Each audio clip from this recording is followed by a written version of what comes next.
1절에 하나님 앞에서 아버지 앞에서 우리에게 대언자가 있다.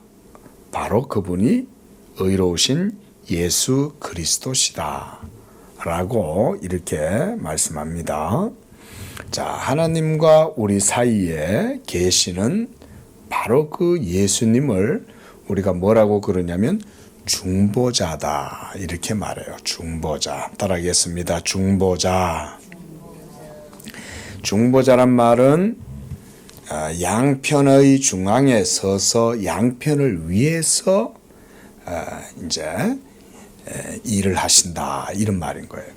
그러니까 하나님 편에서 또 사람의 편에서 양편을 위한 그런 의를 위해 가지고 일하는 거예요. 그분이 바로 중보자신데, 그래서 1절에 보면 누가 죄를 범하여도 아버지 앞에서 우리에게 대언자가 있다라고 이렇게 말씀을 하시는 거예요. 우리가 죄를 범하면 하나님 앞에 설 수 없잖아요. 그렇죠? 그런데 우리가 죄를 범할지라도 그러나 하나님 앞에서 우리에게 대언자, 우리의 중보자이신 예수가 우리를 대신해서 하나님께 우리의 의를 말씀해 주시는 거예요. 여러분이 의롭지 않더라도 하나님이, 예수님이 하나님께 우리의 의를 대신 증언해 주신다. 그 말인 거예요. 응? 자, 우리의 의가 어디에 있습니까? 십자가에서 예수의 죽으심으로 말미암아 우리의 모든 의가 바로 거기에서 이루어지는 거죠. 그죠? 왜냐하면 예수님의 죽으심이 바로 우리를 향한 율법의 모든 정죄, 율법의 진노, 율법의 공의, 율법의 판단, 율법의 형벌, 이 모든 것들을 다 예수님의 십자가에서 자기의 죽으심으로 다 폐하여졌기 때문에, 그러니까 바로 예수께서 우리를 위한 의를 거기에서 다 드러내 보이신 거예요. 그러니까 말하자면 이런 거예요. 천국의 재판정에서 우리가 하나님의 심판대 앞에 섰어요. 예? 그러면 이제 검사가 죄인들의 모든 죄, 피고는 어쩌고 저쩌고 이러면서 막 그 죄를 전부 다 낭독을 할 거 아니에요. 그렇죠? 이 사람은 하나님을 믿지 않았습니다. 이 사람은 살인을 행하였고, 거짓을 행하였고, 간음을 행하였고, 탐욕을 부렸고, 무엇보다 사랑하지 않고 미워하였고 이러면서 막 그런 죄를 갖다가 계속 이제 낭독을 하면, 그런 죄가 낱낱이 다 드러나면 우리가 하나님의 최후의 심판장에서 어떻게 되겠어요? 모두가 다 하나님의 그 심판의 형벌의 장소로 들어가겠죠. 그게 어디예요? 지옥이죠. 뭐 죄인이 갈 곳은 지옥 외에 어디 있겠어요? 그런데 바로 그때 우리가 지옥 가지 않도록 바로 우리를 위한 대언자가 계신다는 거예요. 그래서 그분이 뭐라고 대언을 하냐? 하나님 아버지시여, 공의로우신 하나님이시여, 여기 서 있는 이 아무개는 내가 그를 위하여 십자가에서 모든 죄를 짊어지고 대신하여 대리적인 속죄를 내가 다 담당하였나이다. 그래서 이 아들의 죽음과 그의 피값으로 내가 모두 다 피값을 치르고 십자가에서 죽고, 그래서 그를 향한 하나님의 모든 공의와 진노가 다 이제는 제거되었나이다. 하나님의 공의에 만족되도록 죄가 피값을 치루었으므로 하나님이시여, 이 사람은 죄가 이제 없나이다. 대언한다는 말은 바로 이런 말인 거예요. 응? 예수님이 여러분을 대신해서 대언해 주신다. 하나님 앞에서 여러분을 변론해 주신다. 변호해 주신다. 그러니까 중보자라는 말은 바로 그런 말인 거예요. 예? 그래서 2절에 이제 그 중보자에 대해서 설명을 해놨죠. 그는 우리 죄를 위한 화목 제물이다. 여러분들의 죄를 위한 화목 제물로서 예수께서 십자가에서 하나님의 어린 양, 희생양이 되신 거예요. 그리고 그가 우리만 위할 뿐만 아니라 온 세상의 죄도 다 위하신다. 여기에서의 온 세상의 죄란 하나님의 택하심을 입은 모든 사람들의 죄, 하나님의 택하심을 입은 이 사람들을 얘기하는 거예요. 예수를 믿지 않는 사람에게는, 그러니까 예수님이 십자가에서 치르신 그 하나님께 대한 모든 속전, 희생의 값이 예수 믿지 않는 자들에게는 효력이 없는 거예요. 예수를 믿어야 2000년 전에 십자가에서 하나님께 희생의 값을 치르신 그 의의 값이 믿는 그 사람에게는 효과가 나타나는 거예요. 온 세상의 죄란 얘기는 믿지 않는 사람들에게도 예수님의 이 보혈의 효력이 주어지는 것이 아니라는 거예요. 믿지 않으면 보혈의 효력은 그들에게는 주어지지 않아요. 하지만 믿는 모든 자들은 다 이 예수의 십자가의 죽으심, 그의 흘리신 피값이 그들에게는 모두 다 하나님 앞에서 만족이 된다. 값이 치루어져서 물어주게 된다. 그래서 이거를 우리 이제 문병호 교수님은 물음이다 이렇게 말을 많이 하시죠. 물어준다 이런 말인 거예요. 우리나라 말이죠, 그죠? 물어준다. 대신 값을 갚아준다 이런 말인 거예요. 물어준다는 말이. 자, 이렇게 그리스도께서 바로 우리의 죄를 대속하는, 그래서 대리적인 속죄를 이루셨다. 자, 한 번 더 따라하겠습니다. 대리적 속죄. 누가 대리적 속죄를 하셨다는 거예요? 예수님이 여러분을 대신해서 십자가에서 다 치르셨다. 그 말입니다. 자, 우리 이제 그러면 한번 책을 보도록 하겠습니다. 여러분들에게 나눠드린 내용도 보시고요. 자, 24절. 사람이 만든 법에 따른 강요된 고백 됐습니다. 자, 강요된 고백이, 우리 지난주에 24절 안 했죠? 24절은 오늘 잠깐만 볼게요. 로마 교회는요, 죄에 대한 죄의 자백이 있죠.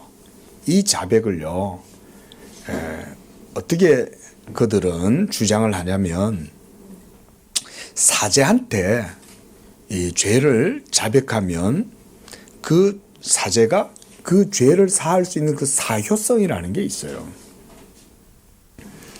그러니까 말하자면 우리는 죄사함을 어떻게 받아요? 십자가에 달리신 예수님을 믿고, 그래서 그 예수님의 이름으로 죄사함을 받잖아요. 그렇죠? 그런데 로마 카톨릭 지금도 마찬가지예요. 종교개혁 당시 때 칼빈이 비판하는 그때 시대나 지금도 신학은 변함이 없어요. 그래서 지금도 사제, 주교, 말하자면 우리가 흔한 말로 신부들 있잖아요. 그렇죠? 그런 사람들이 뭘 가지고 있냐면 권세를 가지고 있는 거예요. 여러분, 목사는 죄를 사하는 권세가 없습니다. 믿습니까? 예? 목사는 죄를 사하는 권세가 없어요. 그런데 로마 교회의 신학에서는 죄를 사하는 권세가 신부나 사제, 주교, 그리고 교황한테 있다고 말해요. 그러면 질적으로 목사와 교황이나 주교는 달라요. 질적으로 다른 거예요, 이게. 여러분, 그 질적으로 다르다는 말은 큰 차이가 있죠. 저하고 우리 집사님하고 영적으로 뭔가 질적으로 다르다. 라는 이런 어떤 기준이 우리 안에 딱 세워진다면 목사는 어떻게 되겠어요? 집사님보다 하늘만큼 높은 거야. 예? 질적으로 다르잖아요. 그리고 또 장로님하고 일반 또 집사님들하고 영적인 계급이 또 질적으로 그 질에 따라서 또 계급이 틀려. 여러분 이렇게 한번 생각을 해보세요. 그러면 이것도 엄청난 차이죠. 그러면 이 교회 내에서는 자연스럽게 뭐가 생기냐면 계급이 생기는 거예요, 여러분. 계급. 여러분 로마 교회, 우리가 가톨릭 교회라고 그러잖아요. 그 로마 교회 내에는요, 이런 신적인 은사의 계급이 있습니다. 그래서 교황하고 주교하고 그 밑에 하급 또 서품을 받은 하급 직분자들하고 여러분 영적인 퀄리티가 틀려요. 여러분 이게 뭔 말인지 혹시 이해가 되세요? 계급이면 어떻게 되겠어요? 교회 내에 계급이 있다는 말은 이거는 어마어마한 이야기인 거예요. 여러분 제가 예를 들어서 여러분보다 계급이 높다고 한번 생각해보세요. 여러분 목사는 계급이 높은 게 아니라 그냥 목사직을 받은 거예요. 하나님께. 계급이 아닙니다. 그러면 계급이 있으면 서열이 있잖아요. 그죠? 서열이 있잖아요. 예? 국가의 원수가 있고 국방부 장관이 있고 그 밑에 또 합참이 있고 뭐 이러면서 군단장이 있고 사단장이 있고 대대장이 있고 뭐 이런 식으로 쭉 그런 계급으로 이루어지는 거예요. 근데 그런 계급이 뭐 때문에 주어지냐면 자질 때문에 그게 되는 거예요. 그러니까 죄를 사해 주는 권세가 주교나 신부에게 있기 때문에 죄를 고백하잖아요. 그러면 사제가 그걸 듣는 거예요. 고해성사실에서. 그러면 이 사람이 예수를 믿든 안 믿든 별로 중요하지 않아. 잘 들으세요.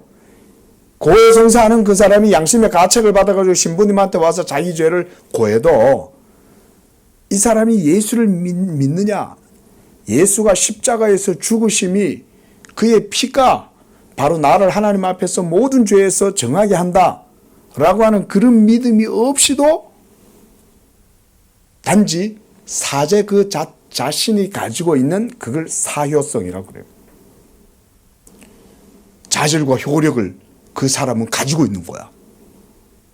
그러니까 여러분 천주교회에서 성직자들은 개신교회의 성직자하고 질적으로나 계급으로나 틀려요. 권위가 틀려요. 권위가. 예? 제가 여러분한테 여러분들에게 안수기도를 해준다고 해서 그 안수의 효력이 있냐? 그런 게 아니에요. 목사가 안수기도를 해줄 수는 있지만 능력은 목사한테서 나오는 게 아니라 누구한테서 나와요? 하나님에게서 나오죠. 목사는 대신 기도를 해줄 뿐인 거예요. 그러나 목사 그 자체 안에 목사 그 사람의 인격 그 자체가 어떤 효력이나 자질이 있어서 안수 기도가 먹혀들고 약효가 생기는 게 아닌 거예요. 예? 근데 로마 교회는 그렇게 생각하지 않아요. 신부들 속에는 자질이라는 게 있어요. 그리고 이 자질의 분량에 따라 가지고 또 계급의 차이가 있어요. 최고 높은 사람이 누구겠어요? 교황인 거예요. 교황은 신적 권위를 가졌다고 할 수 있는 거예요. 실제로 가진 게 아니에요, 여러분. 제가 이렇게 얘기하니까 또 아유, 교황님은 대단한갑다 이런 생각하면 안 되고 저들끼리 그냥 그렇게 얘기를 하는 거야, 그냥. 자기네들끼리. 예? 교황은 베드로의 계승자고 그래서 교황이 바로 교회의 머리고 이러면서 자기네들끼리 그냥 신학을 그런 식으로 두들겨 꽂혀가지고 그런 식으로 주장할 뿐이죠. 제가 지금 하는 얘기는 그들의 그런 그릇된 주장들에 대해서 제가 지금 말씀을 드리는 거예요. 그러니까 이런 고백들이 이루어지게 되면 죄가 사함 받는다고 생각하는 거예요. 로마 교회 안에서는 그런 식으로 지금도 신앙생활을 하는 거예요. 그러니까 고해성사실에 가가지고 그 앞에 앉아 계시는 아주 계급이 높은 영적으로 은사가 아주 뛰어난 사제님이 계시니까 그 사제님한테 자기 죄를 모두 다 아뢰면 그 사제가 또 거기서 또 죄 사함을 선언을 해주는 거예요. 그러면 그 사람은 자기가 죄 사함 받았다는 생각을 하는 거예요. 근데 죄는 누가 사해줘요? 예? 죄는 누가 사해줘요? 하나님이 사해 주시잖아요. 근데 하나님한테 묻지도 안 하고 회개도 하나님한테는 하지도 안 하고 사제님한테 하니까 사제가 대신 중보해 주는 거예요. 사제가 대신 예수님 자리에 앉아서 대신 중보해 주는 거예요. 여러분, 이런 게 로마 교회의 말하자면 신앙이고 신학인 거예요. 이게 지금도 그렇게 이루어지고 있어요. 천주교에 가면, 성당에 가면. 그러니까 그 속에는 복음이 없는 거죠. 복음 없이도 종교 생활을 아주 멋지게 하는 거죠. 이해되시죠? 그렇죠? 복음은 하나도 없는데도 인간의 종교가 가장 세련되게 거기에서 이루어지고 있는 거예요. 여러분, 왜 이런 것을 나쁜 말로는 이단이라고 그러는 거예요. 예? 딴 게 아니죠. 좀 더 심하게 말하면 이단도 아니에요. 사입이에요. 엄밀히 말하면.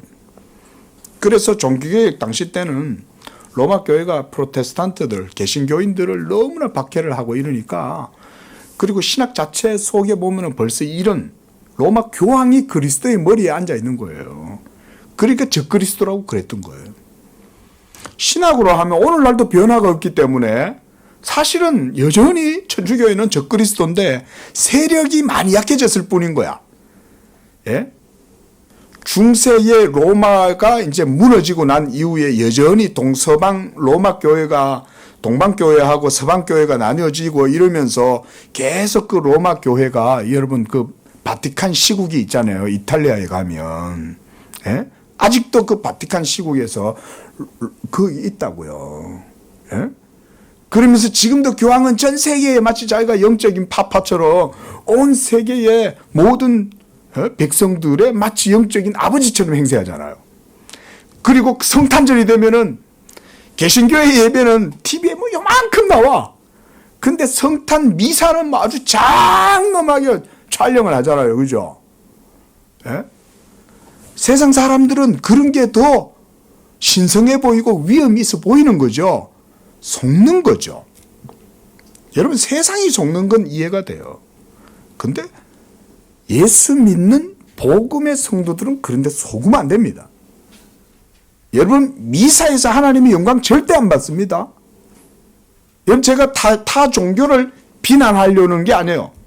타 종교를 비난하려면 불교도 있고 이슬람도 있고 많아요. 근데 그런 측면에서 제가 지금 말씀드리는 게 아니잖아요. 기독교 같은데 기독교는 아닌 게 천주교인 거예요, 여러분. 그거 아셔야 돼요. 예수님의 복음의 은혜는 거기에 싹 다 빠졌어요. 중보자가 예수님이 아니요, 마리아가 중보예요. 마리아가 중보해줘. 마리아가 왜 뛰어나냐? 예수를 낳았잖아. 예수를 낳았으니까. 죄 없으신 마리아요, 이러면서 마리아한테 중보기도를 요청합니다. 은총의 어머니 마리아시요, 이러면서 예수님한테 기도 안 하고 마리아한테 기도하는 거예요. 그리고 또한 사제들이 중보를 해주는 거예요. 예수님이 중보를 하는 게 아니라. 그게 복음이에요. 자, 여러분들이 이제 이렇게 성경 공부를 하고 복음을 들으니까 이제 조금, 그런 거구나, 이런 생각이 이제 좀 드시죠. 그렇죠? 근데 이렇게 말씀을 안 배우고 복음을 모르면 천주교회나 목사님이나 신부님이나 다 비슷한 줄 알아. 아니에요. 그럼에도 불구하고 여러분, 신부들이 진짜 자질이 있어가지고 신부가 되는 게 아니에요. 그거 아셔야 되는 거죠. 그렇죠? 신부가 실제로 자질이 있어요? 신부가 자질이 있냐고요. 여러분, 목사가 자질이 있어서 목사합니까? 아닙니다. 이렇게 분위기 보니까 아직 정확하게 잘 모르는 것 같네. 여러분, 여기 서 있는 목사도 자질이 있어서 하는 거 아니에요. 하나님이 택하시고 그래서 붙들어 가지고 그렇게 해서 세우니까 그러니까 목사 짓을 하는 거예요. 원래는 그런 거예요. 하나님이 자질이 아니라 은혜를 주시는 거예요. 은혜를. 자질은 원래 없는데 은혜로 하나님이 효력을 불러일으켜 가지고 이 돌덩어리 같은 사람을 하나님이 밀가루 반죽처럼 만들어 놓은 거예요. 이거는. 예? 생명이 없는 사람을 하나님이 생명을 줘가지고 그래서 목사의 직분을 수행할 수 있도록 해 주시는 거예요. 이거는 자질하고 다르잖아요. 그죠? 예. 자, 그런 게 있어요. 자, 앞으로 계속 이런 거 얘기할 기회는 많아요. 특히 이제 사권으로 들어가면 특히 이런 얘기 많이 합니다. 사권은 이제 교회론인데 지금 우리는 삼권 보고 있잖아요. 이제 아직도 이제 삼권 초반이에요. 근데 사권으로 들어가면은 사권에는 교회에 대한 얘기를 많이 해요. 그럼 거기 가면 배울 게 많아요. 예. 자, 24절 읽습니다. 사람들이 만든 법에 따른 강요된 고백. 이 사안은 전체적으로 다음과 같이 기결된다. 만약 그들이 하나님을 이런 거짓된 고백의 저자로 만들려고 한다면 그들의 헛됨이 논박될 것이다. 나는 이와 관련하여 그들이 인용하는 몇몇 성경 구절들을 살펴봤다. 그들이 말하는 고백에 관한 법은 사람들에 의해 강요된 것이 분명하다. 그것은 독재자의 법이자 하나님을 경멸하는 가운데 공표된 법이다. 하나님은 우리의 양심을 자기의 말씀에 묶으시며 사람들의 권세로 그것이 풀리기를 원치 아니하신다. 하나님이 자유롭게 두시기를 원하셨던 것은 은총을 얻기 위해 필수적인 것으로 명령되는 것을 나는 결코 참을 수 없는 모독이라고 말한다. 왜냐하면 하나님께 고유하게 속한 일 중에 우리의 구원이 자리하고 있는 죄를 사하는 것보다 더 큰 일은 없기 때문이다. 또한 나는 이 독재가 이 로마 가톨릭의 독재를 말하는 거예요. 얼마나 신도들의 양심을 사로잡아 가지고 겁박하고 막 그리고 돈도 다 뜯어내잖아요. 종교라는 명목으로 돈을 다 뜯어내잖아요. 면죄부 이런 거 전부 돈 뜯어내는 거 아니에요? 여러분 면죄부 돈 낸다고 해가지고 여러분 면죄부 받는다고 죄가 사해집니까? 예? 완전 대사기꾼이잖아요. 대사기잖아요. 대사기. 제가 여러분이 저한테 돈을 한 100만 원 주는 거야. 그럼 내가 여기다가 뭔 죄 졌어요? 죄 사할 거 빨리 얘기해봐요. 이러면 이제 내가 뭔 죄를 지었습니다. 이러면 그럼 죄를 사한다. 돈 100만 원 받았으니까 죄 사해 준다. 이러고 제가 여기다 종이에다 정서에다 종이 딱 적어가지고 로마 교황청 이러면서 도장 콱 찍어가지고 여러분한테 딱 주면 그게 죄 사함 받는 거예요. 근데 당시에는 이 전부 다 우매무지하니까 그냥 사제님이 그냥 그런 줄 아는 거야. 그냥 그렇게 하니까. 그러니까 다 그냥 집에 있는 돈 그걸 가지고 그냥 그거 가지고 신한테 바치는 거예요. 그거를. 불쌍한 영혼들을 그런 식으로 사로잡아 가지고 날강도죠. 그래가지고 종교개혁이 일어나면서 면죄부가 전부 다 만천하에 탈로가 난 거 아니에요. 헌금함에 딱 헌금이 하나 톡 동전이 탁 떨어지면 은전이 하나 톡 떨어지면은 지옥에 있는 영혼이 연옥에 있는 영혼이 낙원으로 갑니다. 천국으로 갑니다. 이게 완전 사기지 이게. 예? 사기잖아요. 예? 그래가지고는 선량한 백성들, 무지한 백성들에게 전부 다 돈 다 뜯어내고 그 정도로 로마 교회가 부패하고 타락했던 거예요. 도덕적인 타락뿐만 아니라 교리적으로도 완전히 거짓된 그게 사기지 그게 무슨. 지금도 그러고 있습니다. 여러분. 지금도. 죄송한 말씀이지만 제가 누누이 말씀드리지만 타 종교를 제가 비판하는 게 아니에요. 진리에 입각해서 말씀을 드리는 거예요. 그래서 여러분 그 선조 림보라든가 연옥 같은데 그러니까 예수 안 믿고 죽은 사람들 그런 사람들을 위해서 이 땅에 있는 자손들이라든가 지인들이 그들의 영혼을 위해서 이 땅에서 뭘 하냐 보석을 하는 거예요. 대신 지금도 여러분 그걸 신학이라고 믿고 그걸 신앙이라고 생각하고 지금도 그런 일들을 해요. 불교도 비슷한 거 아니에요? 불공을 많이 드리고, 그렇죠? 손바닥에 그냥 지문이 다 사라지도록 비는 사람하고, 그렇지 않은 사람하고 그 공덕이 다르잖아요. 벌써 이런 자질이 다르다고 생각하는 거죠, 불교도. 그 불교는 불교니까 비판할 것도 없어. 근데 천주교는 기독교라고 하면서 기독교가 아니잖아. 게다가 나는 이것이 유해한 법이라는 사실을 가르쳤다. 그것으로 인하여 하나님에 대한 두려움이 넘치는 곳에서는 비참한 영혼이 절망으로 내몰리게 되고 혹 그것에 대하여 무관심한 곳에서는 공허한 아첨이 무성한 위로와 그에 따른 나태가 있을 뿐이다. 마지막으로 나는 그들이 제시하는 완화책은 그것이 무엇이든지 간에 순수한 교리를 뒤섞고 모호하게 하며 부패시키는 경향을 지니고 자기들의 불경건한 행위들을 다양한 색으로 위장하고 있다고 가르쳤다. 이게 로마 교회가 이런 식으로 한다 이거예요. 오늘날의 시대는 그래도 우리가 이제 근대주의, 소위 이제 인간 중심적인 사고가 근대주의 이후에 데카르트와 칸트 이후에 이제 서구에서부터 이제 이루어지면서 이제 계몽주의 이런 게 생겼잖아요. 그러면서 이제 그 인간의 이성이 이제 강조가 되고 그래서 인간의 인격이라든가 인간의 권리라든가 이런 것들이 강조가 되면서 그것에 의해서 점차 세계의 많은 사람들이 인권의 개념, 인격의 개념 이런 것들이 생겨나게 되었죠. 여러분 그게 우리나라에도 이런 게 생겨난 지 그래 따지면 얼마 안 됩니다. 백정이 사람이에요? 기대지만도 못한 게 백정이었잖아요. 그렇잖아요. 예? 그게 불과 얼마나 됐어요. 근데 서구에서는 그 500년 전에 생각을 한번 해보세요, 여러분. 그러니까 이게 미몽에 사로잡혀 있다 이래가지고 계몽주의자들은 미몽이란 말을 자주 쓰거든요.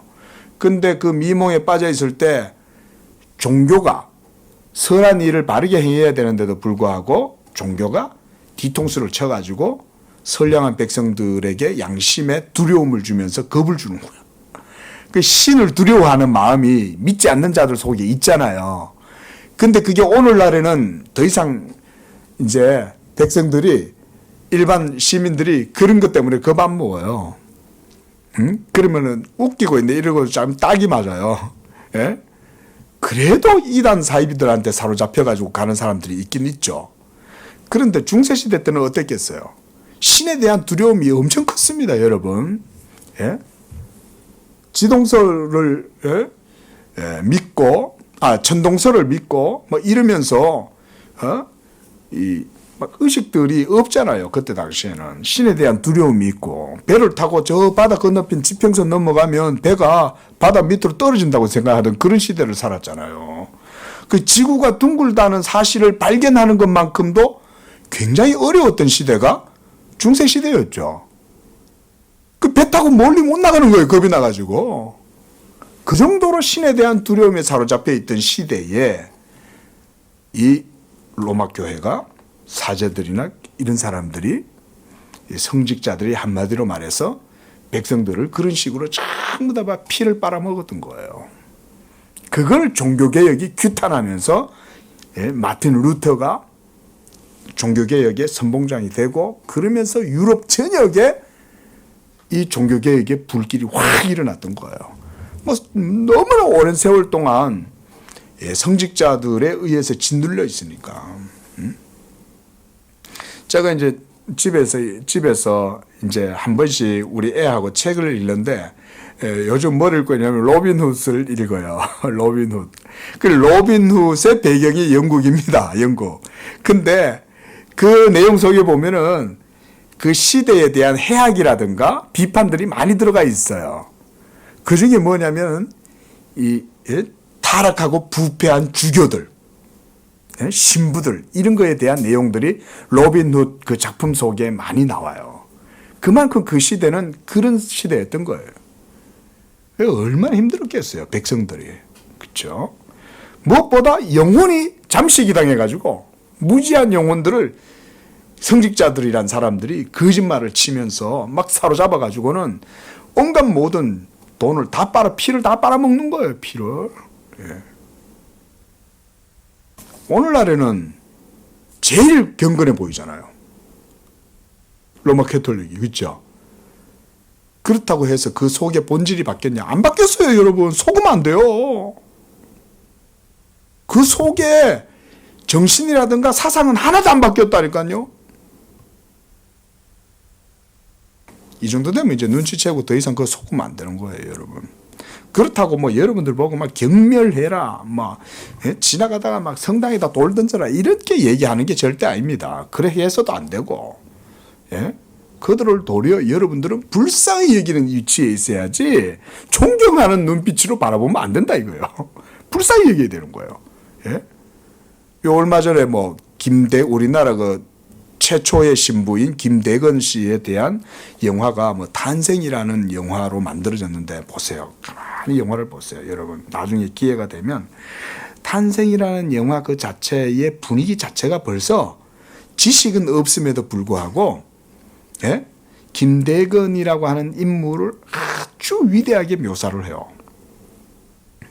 여러분, 그분이 성직자로서 신 앞에 헌신하고 그렇게 해서 사제가 되고 사제 서품을 받고 뭐 그렇게 했다 할지라도 여러분 거기에 하나님이 인정할 만한 것이 있어요? 영화는 멋지게 하죠. 영화는 얼마나 그 인격과 그의 삶을 아주 숭고하게 표현을 해요. 그런 거에 속으면 안 된다 이거예요. 그런 거예요.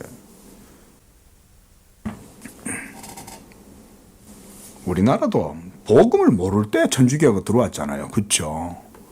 얼마나 초기에 우리나라도 개신교보다 천주교가 먼저 들어왔잖아요. 그래서 많은 박해를 받고 그렇게 해서 사실은 천주교인들이 많이 이제 우리나라에서도 박해를 받고 그렇게 하긴 했어요. 그러나 전부 다 영적으로 뭘 모르니까 그저 이제 신부가 와가지고 서양의 코정이 신부님이 와가지고는 그냥 막 예수교라고 그러고 전하니까 그걸 믿고 어떤 새로운 믿음을 받아들이고 이제 이렇게는 했는데 그런다고 해서 그게 진리를 따른 믿음은 아닌 거죠. 자, 25절 보겠습니다. 셋째 요소, 행위의 보소, 구원의 은총에는 값이 요구되지 않는다. 이게 바로 개신교의 주장이고 로마교의 주장은 뭐라는 거예요? 구원의 은총에는 행위의 보석이 있어야 된다. 이 얘기를 한다는 거예요. 그러나 과연 그러냐 이거죠. 자, 보겠습니다. 그들은 회개에 있어서 셋째 주제를 보속에 할당한다. 자, 지금까지 우리가 먼저 죄에 대한 뭐였어요? 고백이 있고, 그 다음 통회가 있고, 그 다음 보속이 있죠. 그렇죠? 그 다음 지금 이제 세 번째 이 보속차를 보는 거예요. 그들의 모든 공론을 우리는 단 한마디 말로 뒤집을 수 있다. 그들은 회개하는 자가 행했던 것에 대해서 주님께 보속하지 않는다면 이전의 악행을 삼가하고 행동 습관을 더욱 좋게 변화시키는 것만으로는 충분하지 않다고 말한다. 왜? 뭔가 드릴 게 보속이 있어야 되니까. 회개한다고 말만 해가 돼? 말만 해가지고 안 되지. 말을 했으면은 네가 회개한다 그러면 보속도 해야지 이러면서 뭔가를 내놔라 이거죠. 이런 이제 논리를 만들어냈다 이거예요. 그리고 우리가 죄를 속하는 데 있어서 많은 도움거리가 있다며 눈물 보세요. 이런 게 보속이에요. 눈물도 있어야 되고 금식도 해야 되고 봉헌도 해야 되고 자선도 해야 되고 그리고 다른 사랑의 의무들도 행해야지. 그래야 네가 회개에 대한 열매를 얻는 거야. 이렇게 말한다는 거예요. 자, 여러분 하나님 예수님 믿고 그래서 이전의 모든 삶을 회개하실 때 여러분 눈물 흘리신 분 손 한번 들어봐요. 그리고 여러분들의 죄에 대해서 하나님 앞에 다 죄를 치르기 위해서 금식하셨던 분 손 한번 들어봐요. 예? 또 봉사하고 자선도 했던 분 한번 손 한번 들어보세요. 여러분들의 죄를 씻으려고. 만약에 그런 게 있었다고 하더라도 그런 건 아무 소용이 없는 거예요. 아무 짝에도 소용이 없는 거예요. 그런데 지금 이런 걸 지금 강요하고 있는 거죠.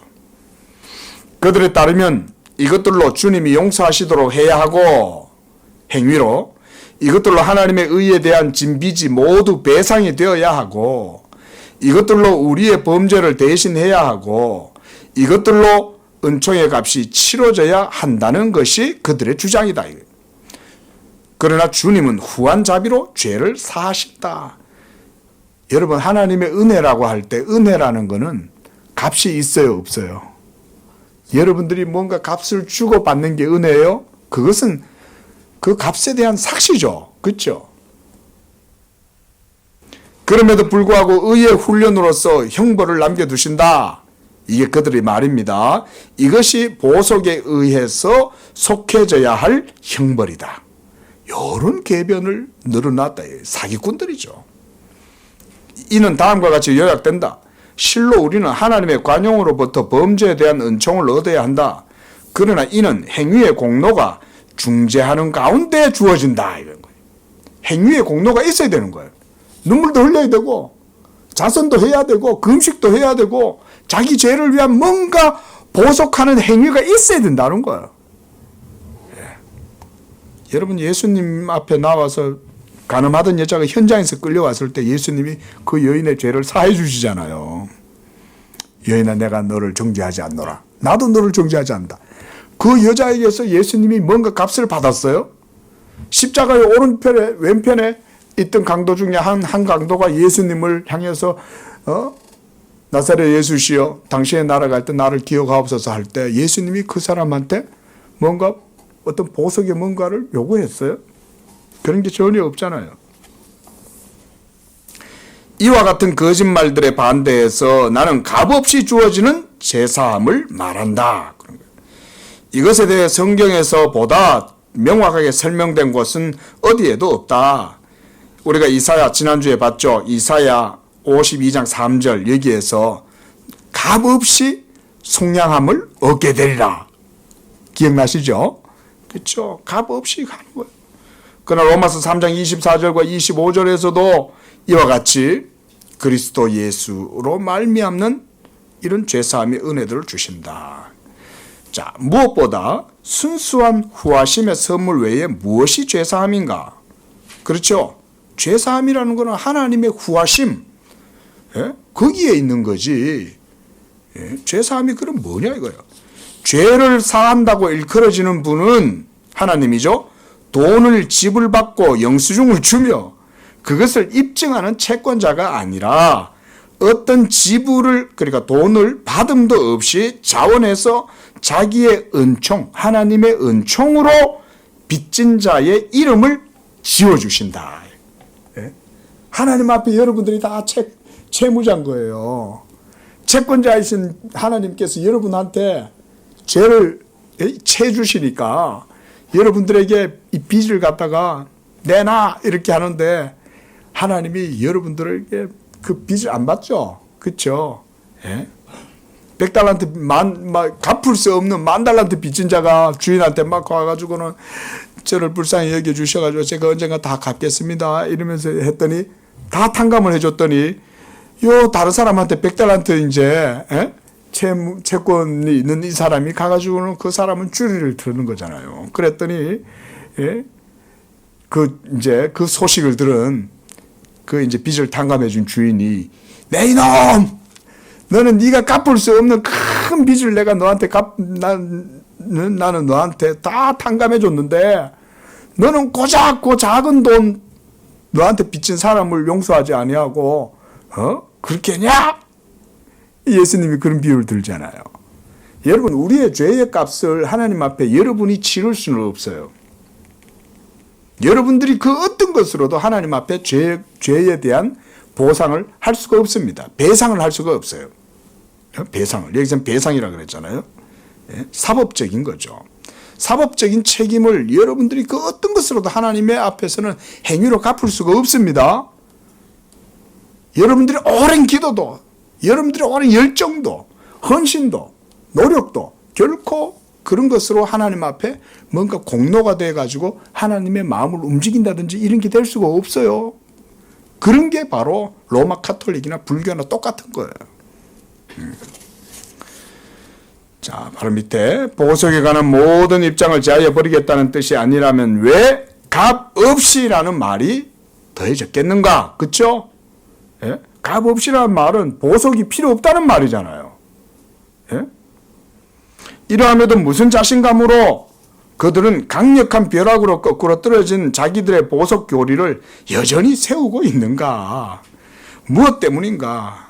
여호와가 이사야를 통하여 이사야서 43장 25절 나 곧 나는 나를 위하여 내 허물을 도말하는 자니 내 죄를 기억하지 아니하리라 고 선포하실 때 그는 오직 자기의 선하심에 죄를 사하는 원인과 근거가 있음을 밝히 선포하고 계시지 않는가? 그렇죠? 여러분, 하나님이 여러분들의 죄를 사해 주실 때는 여러분들에게서 뭔가를 받고 죄를 사해 주시는 게 아니라 오로지 하나님 그분 자신의 선하심에 기초해서만 하나님의 의로우심에 기초해서만 여러분들의 죄를 사해 주시는 거예요. 그렇죠? 그래서 우리가 로마서에서도 봤습니다. 그렇죠? 하나님이 예수 믿는 자를 죄 사함을 해 주실 때 그들을 의롭다고 해 주실 때 예수 믿는 자도 의롭다 하실 뿐만 아니라 자기도 의로우시고 그러잖아요. 거기에서 하나님의 의로우심이 그런 것에서 드러나는 거죠. 더욱이 모든 성경은 그리스도를 증언하면서 오직 그의 이름으로만 죄사함을 받게 된다고 전하지 않는가? 그 밑에 줄 어떻게 그들은 보석의 이름으로 죄사함을 받게 된다고 가르치는가?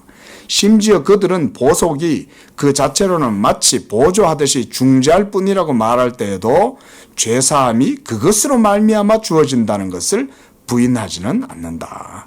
성경이 그리스도의 이름으로라고 말할 때 그것은 우리가 기여하는 것이 아무것도 없고 어떤 것도 우리의 것으로 구실을 댈 수 없으며 오직 그리스도의 위탁에만 의지한다는 것을 뜻한다. 바울이 이렇게 선포한 것처럼 자, 우리 함께 읽습니다. 시작. 하나님께서 그리스도 안에 계시사 세상을 자기와 화목하게 하시며 그들의 죄를 그들에게 돌리지 아니하시고 그리고 그는 곧이어 그 방법과 이유를 말한다. 시작. 죄를 알지도 못하신 이를 우리를 대신하여 죄를 삼으신 것은 결국은 죄에 대한 보석이라는 것은 있다 없다 그런 건 전혀 없어요. 여러분 이거 굳게 믿어야 됩니다. 왜냐하면 여러분들의 마음속에 복음에 대한 확신이 없는 게 뭐 때문에 복음에 대한 확신이 없냐면 여전히 내가 뭔가 하나님께 내가 뭔가를 드려야 되고 내가 뭔가를 노력을 해야 되고 뭔가를 내 보여야 된다고 생각하는 그런 강박관념이 여러분들 사로잡고 있습니다. 이걸 여러분 이런 게 기독교가 아니고 이런 걸 종교라고 그러는 거예요. 여러분 그 복음의 신앙이 아닙니다. 여러분들이 이런 공부를 하시면서 뭘 해야 되냐면 여러분 내리 속에 쌓여 있는 그런 인간의 의에 대한 모든 자만심이라고 하는 것들을 모두 제거해내셔야 돼요. 이런 공부를 하시면서. 그래야 여러분들의 양심이 자유를 얻어요. 그리고 담대함을 얻어요. 그래서 내가 뭔 좀 죄를 짓고 내가 뭔 실수를 해도 지옥에 갈 것 같은 두려움은 없는 거야. 왜? 그리스도로 말미암아 결코 정죄함이 없기 때문에. 응? 이런 양심의 자유를 목사는 교회는 이런 걸 해주는 거예요. 이런 게 뭐하냐? 이런 게 바로 매고 푸는 권세예요. 이게 매고 푸는 거예요. 여러분들이 양심을 목사가 지금 방금 풀어줬잖아요. 그렇죠? 우리 권사님 밖에 나가시다 뭐 잘못된 일이 하나 툭 생기면 대부분 무슨 생각 나요? 아 오늘 재수 없네. 내가 뭐 잘못했나? 이런 생각 얼핏 들 수 있죠. 사람이라면. 근데 그런 것은 기독교인들은 그런 생각하면 안 된다. 오늘 내가 원래 액땜을 안 해가 그런가? 이런 생각하면 안 된다 이 말인 거예요. 뭔가 잘못된 일이 일어났다고 해서 내가 뭔가 하나님 앞에 뭔가 내가 좀 노력을 좀 안 했나? 응? 내가 지난주에 헌금을 10만 원 하려고 하다가 내가 5만 원만 했는데 하나님이 그것 때문에 화내나? 그런 생각하면 안 된다 이거예요. 바로 이런 걸 설명해 주는 게 교회가 뭘 하느냐? 풀어주는 거예요. 여러분 이게 바로 교회가 메고 푸는 권세, 열쇠의 권세가 이런 거예요. 예? 간단하죠? 열쇠의 권세. 너희가 네 죄든지 사하면 그대로 사해질 것이요 네 죄든지 그대로 두면 그대로 있게 되리라. 그게 뭐냐면 교회가 복음을 전함으로, 여기서는 목사도 메고 푸는 사람이 아니에요. 엄밀히 말하면 교회가 그 일을 하는 거예요. 그리고 교회에서 특별히 그 메고 풀 때 열쇠에 그 손잡이를 돌리는 사람의 역할은 목사가 그런 일들을 하는 거예요. 직분으로 하는 거예요. 목사가 자질이 있어서 열쇠를 돌리는 권세를 가지고 있는 게 아니에요. 근데 로마 교회는 열쇠를 가지고 있는 것이 자질이 있어서 열쇠를 가진다고 말해요. 이거는 완전히 마귀적인 거예요. 예? 그런 게 아닙니다. 교회에서 목사가 여러분들 앞에서 성직자라는 타이틀로 목사가 여기서 직분을 수행한다 할지라도 이것은 하나님의 명령을 따라서 순종하고 행하는 거지. 그렇죠? 맞잖아요. 하나님이 야 남상수 너 부족하지만 내가 너를 복음 전하라고 내가 보냈어. 그래서 내가 너 목사 시킨 거야. 그럼 가서 남상수 목사 해야 할 일은 뭐예요? 복음 전하는 거죠. 그렇죠? 복음 전하는 거죠. 복음을 전함으로 메고 푸는 권세를 이거를 수행을 하는 거예요. 목사의 자질 때문에 수행하는 게 아니고. 근데 신부들은 자질이 있다고 말하는 거예요. 이런 게 다른 겁니다, 여러분. 예, 속으면 안 돼요. 자, 26절까지 보겠습니다. 그리스도의 완전한 무릇만이 있을 뿐 스콜라주의자들이 말하는 보속은 없다. 그렇죠? 방금도 우리가 본 거예요. 진정 그들의 사악함이 다음 말에 있다. 보세요. 세례로 그리스도를 통하여 하나님의 은혜 속에 우리가 받아들여질 때 죄사함과 화목이 모두 동시에 일어나지만 그랬어요. 하지만 세례 후에는 보속을 통해서 다시 일으켜져야 하는 바 교회의 열쇠를 통하여 분배되지 않는 한 그리스도의 피는 아무 효력이 없다. 이게 로마 교회 신학자들이 주장하는 거예요. 다시 잘 보세요. 고문단. 교회의 열쇠를 통해 분배되지 않는 한. 그러니까 누가 분배를 해준다는 거예요? 이걸 교회가 해준다는 거예요. 어떤 교회? 로마 교회가. 예? 이 로마 교회가 이렇게 자기들이 이렇게 주장하는 거예요. 그리고 분배를 해주는 건 교회가 분배해 주는 거야. 자, 제사함은 누가 준다 그랬어요? 하나님이 주시는 거잖아요. 그리고 우리가 제사함 받는 것은 예수님을 믿을 때 하나님께서 우리의 죄를 사해 주시는 거잖아요. 근데 로마 교회의 신학은 그게 아닌 거야. 교회가 죄를 사하는 권세를, 열쇠의 권세를 자기네들이 가지고 있어. 그래서 교회가 죄를 사해 준다고 말해. 여러분, 그게 아닙니다. 나는 지금 불확실한 말을 하고 있는 것이 아니다. 왜냐하면 한둘이 아니라 모든 스콜라주의자가 아주 분명하게 자기들의 오점을 글들로 폭로해 왔기 때문이다. 이게 얼마나 당시에 만연했으면 이런 식으로 말을 하겠어요. 지금도 이런 식의 논법으로 그들은 종교 생활을 합니다. 이게 로마 교회 신앙이에요. 이런 식이. 그래서 로마 교회를 다니는 사람들은 착해야 돼요. 나쁘면 천국 못 가기 때문에. 그리고 죄도 늘 신부한테 가가지고 고해 성사실 가가지고 해야 돼요. 그러니까 그 사람들은 여러분들보다 더 착해 보여요. 왜냐하면 거기에 아주 신경을 많이 쓰니까. 예? 근데 우리 개신교인들은 하나님 앞에서 죄에 대해 가지고 그렇게 신경도 안 써. 그냥 한 주일날 교회 와가지고 예배 한번 드리면 뚝딱 하고 끝나는 걸로 생각하는 거잖아요. 그런데 사실은 누가 더 자유로워요? 가만히 생각해 보세요. 사실은 개신교인들이 어떻게 보면 더 자유로운 거야. 벌써 복음에 대한 자유를 누리는 거지. 근데 로마 교회 교인들은 뭔가 정갈한 것 같고 아주 선명한 것 같지만 모두 다 복음의 자유함이라는 게 없는 거예요. 교회의 권세 아래 매여가지고 교회에 순복해야 복을 받고 그래야 죄사함도 받고 구원을 받는다고 생각하는 거예요. 그게 무슨 복음이에요? 그들의 선생은 베드로의 가르침을 쫓아 그리스도가 나무 위에서 우리 죄에 대한 값을 치르셨다고 고백한 후에 그 진술을 다음과 같은 예외를 들어 수정하였다. 곧 세례 때에 완화되는 죄에 대한 모든 현세적 징벌이 세례 후에는 회개의 은총으로 말미암아 경감되어 그리스도의 십자가와 우리의 회개가 함께 작용하게 된다고 하였다. 그러나 요한은 이와 아주 다르게 전한다. 만일 누가 죄를 범하여도 아버지 앞에서 우리의 대언자가 있다. 우리 오늘 봤죠, 이 말씀. 자, 그 밑에 보겠습니다. 자녀들아, 내가 너희에게 쓰는 것은 너희 죄가 그의 이름으로 말미암아 사함을 받았다라고 말하죠. 사함을 받았잖아요. 그런데 또 뭐가 필요하냐 이거예요. 자꾸 뭘 만들어내 놓는다 이거죠. 예? 그래서 그리스도의 죄를 대신 용서로서 제시하면서 요한은 진노하신 하나님이 성도들에게 유화적이거나 온유해질 수 있는 다른 보석은 있을 수 없다고 분명히 말한다. 그리스도를 통하여 단번에 화목하게 하 대신 하나님이 화목을 위한 다른 방법들을 찾으신다고 볼 수는 없는 것이다. 그리하여 요한은 그리스도를 자기의 중재자로 항상 우리에게 하나님의 은혜를 회복시키는 영원한 대언자, 죄가 속하여지는 영원한 용서로 삼는다. 왜냐하면 세례 요한이 전한 말씀은 영원한 진리이기 때문이다. 보라, 세상 죄를 지고 가는 하나님의 어린 양이로다. 그랬습니다. 내가 이렇게 말하는 것은 그 자신 홀로 하나님의 어린 양, 홀로 죄인들을 위한 제물, 홀로 속죄, 홀로 물음이시기 때문이다. 우리가 이미 보았듯이 죄를 관대히 봐주시는 권리와 권한은 성부께 고유하게 속한다. 이 점에 있어서 성부와 성자는 서로 구별되신다. 그리스도는 여기에서 다른 위치를 점하시는 바 우리가 빚진 형벌을, 그런 건 줄 거 넣으세요.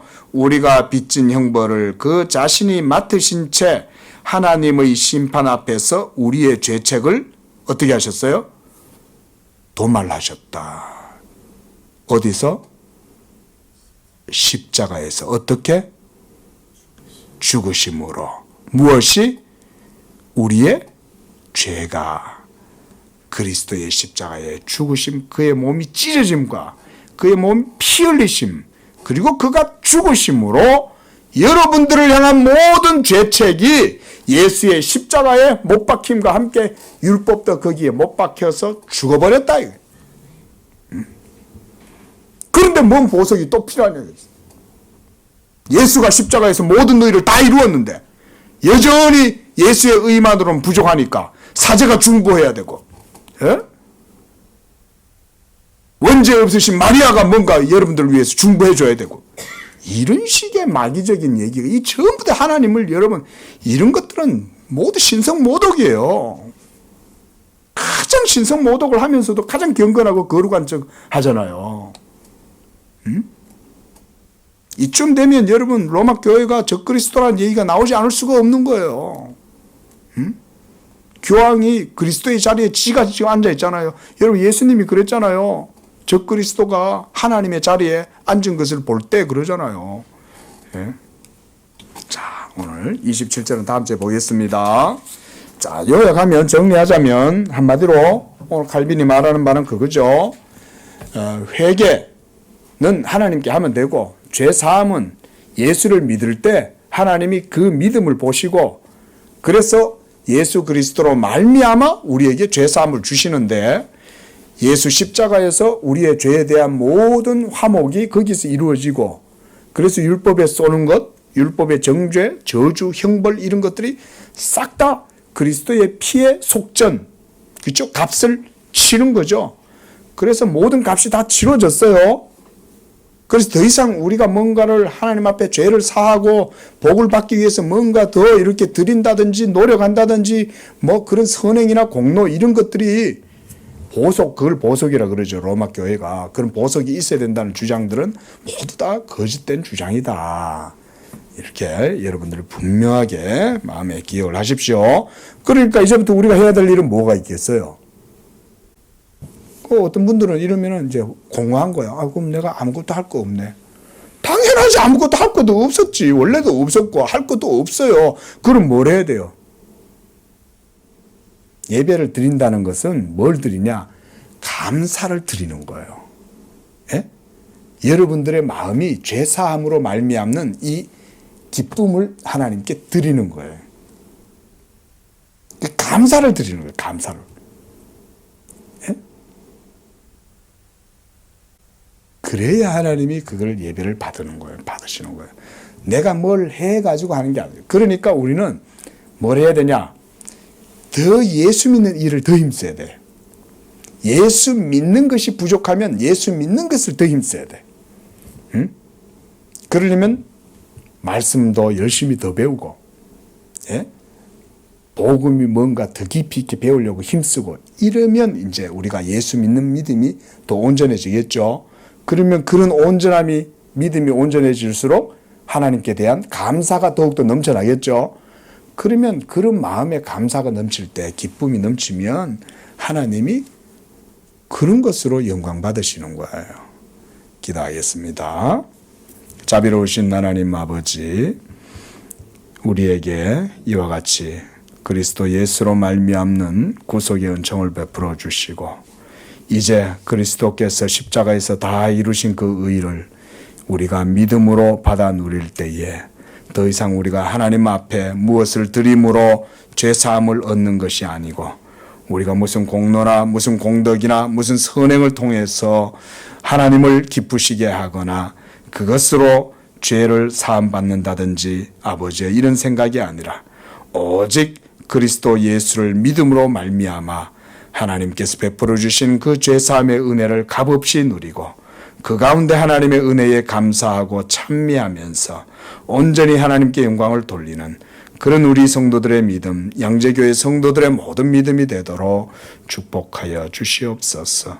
예수님의 이름으로 기도합니다. 아멘.